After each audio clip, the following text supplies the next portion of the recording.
Anneila Sargent, Ira S. Bowen Professor of Astronomy Emerita and former Vice President for Student Affairs, is an extraordinary scholar, prominent national and international scientific leader, trailblazer for women in astronomy, and raconteur par excellence.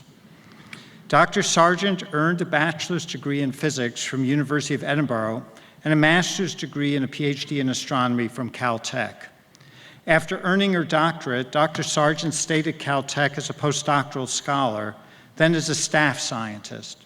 She managed the Institute's Owens Valley Radio Observatory and became its director. In that role, she led Caltech's effort to construct the combined array for millimeter wave astronomy.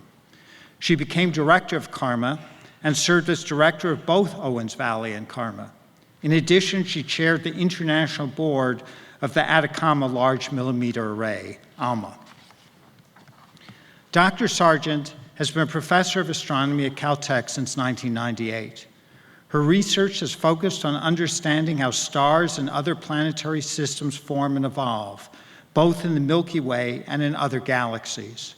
She pioneered astronomy in the wavelengths that fall between infrared and radio waves, employing the Owens Valley Millimeter Wave Array and the Keck telescopes on Mauna Kea to search for and study other potential planetary systems. In addition to her Caltech appointments, Dr. Sargent has assumed national leadership roles in the astronomy community, including, since 2011, service on the National Science Board. While being honored at her other alma mater, the University of Edinburgh, in 2015, Dr. Sargent described her career path. What happened was that I had people who helped me. I had opportunities and I had luck. And I think I recognized when I was lucky and took advantage. Somehow, looking back, it looks like a very nice, normal, or reasonable path that I took. In fact, it was so clunky with so many obstacles in the road, maybe not big obstacles, but they seemed like it at the time, that it's amazing to me that I look back at it and I think, well, indeed, that's what happened. Really, it's looking not just at the doors that close, but at the doors that open and moving through these and moving on. We recognize Dr. Anneila Sargent for her contributions to our understanding of how stars and planetary systems form and evolve, her dedication to enhancing observatory capabilities for the national and international astronomy communities, and her service to the Institute.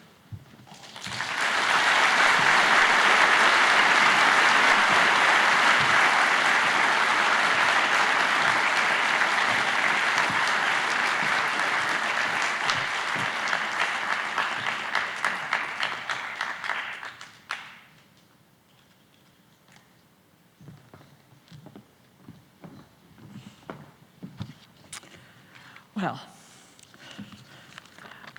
first of all, I'd like to thank the Alumni Association and the Institute for this signal honor.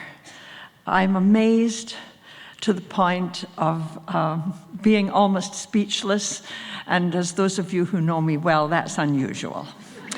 That said, you heard already that my career has not proceeded along a smooth path.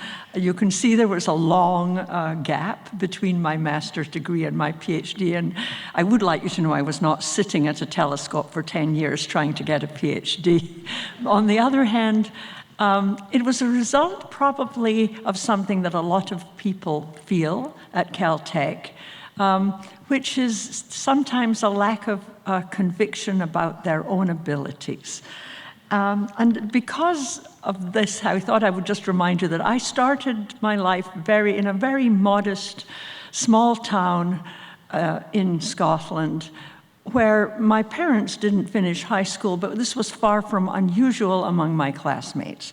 What was unusual was that I was taught physics in high school by a man who felt it his mission to make physics, in particular, approachable for women as well as men.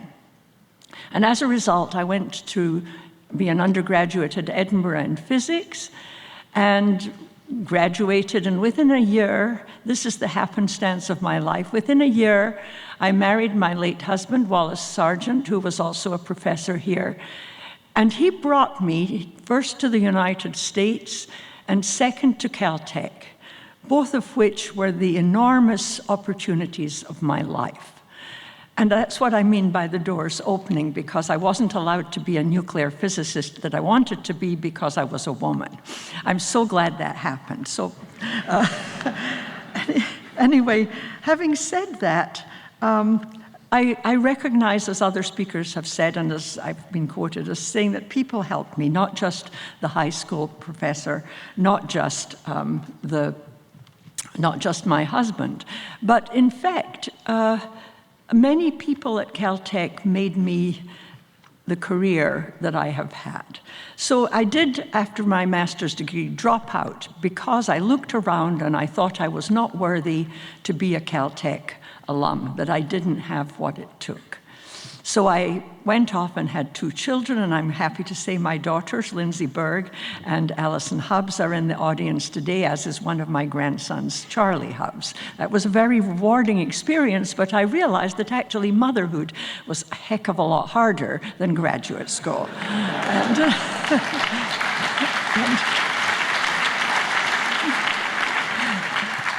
And so I decided I wanted to come back. You can imagine, I wanted to come back to Caltech. I had 2 kids, but I thought, yeah, now is the moment. Couldn't do it before, but now, yes. Anyway, I'm happy. I would like to thank Professor Jesse Greenstein, who allowed me to come back so that I didn't get in the back door as the wife of my husband, which is the way I got in the first time. I came back in my own right. I actually also am grateful that Professor Peter Goldreich, who's now a Professor Emeritus here, took me on as a graduate student. And I am immensely grateful that as I finished my PhD and wondered what to do, Professor Robbie Vogt took me in hand and said, look here, you've been playing at doing radio astronomy, you're going to work at Owens Valley. And from there we went on. What I want to say, however, is that if I can find the page that yes. Frankly, the second time around, of course, I worked extremely hard because I knew that that was what Caltech was about. And I'm sure every alum in this room knows what I'm talking about.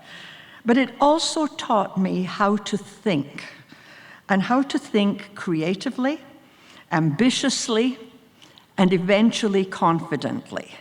That's an enormous gift.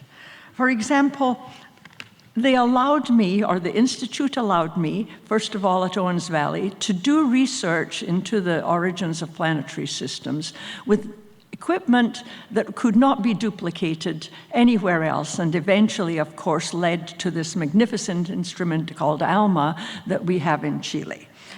In addition, it allowed me to be even more creative than just scientifically, because of course I became impatient with the instrument I had and wanted something bigger. And so in working to build a bigger and more complicated and more sensitive instrument, I learned a lot about managing facilities, about bringing people together, but also I was helped enormously by Caltech. I had a dream of a bigger, wonderful instrument, and they helped me get there. And that said, I think perhaps one of the greatest gifts the Institute gave me after that was that I was asked to be Vice President for Student Affairs. I want to mention this because I think until that point, my rewards had been getting better science done. My rewards had been educating students, knowing astrophysics students, physics students. This was wonderful. I know that we sent people out into the world to do more science that was absolutely innovative. However, when I became Vice President for Student Affairs, and I think every alum in the room will know this, I understood what the guts of the Institute really were. They were our students.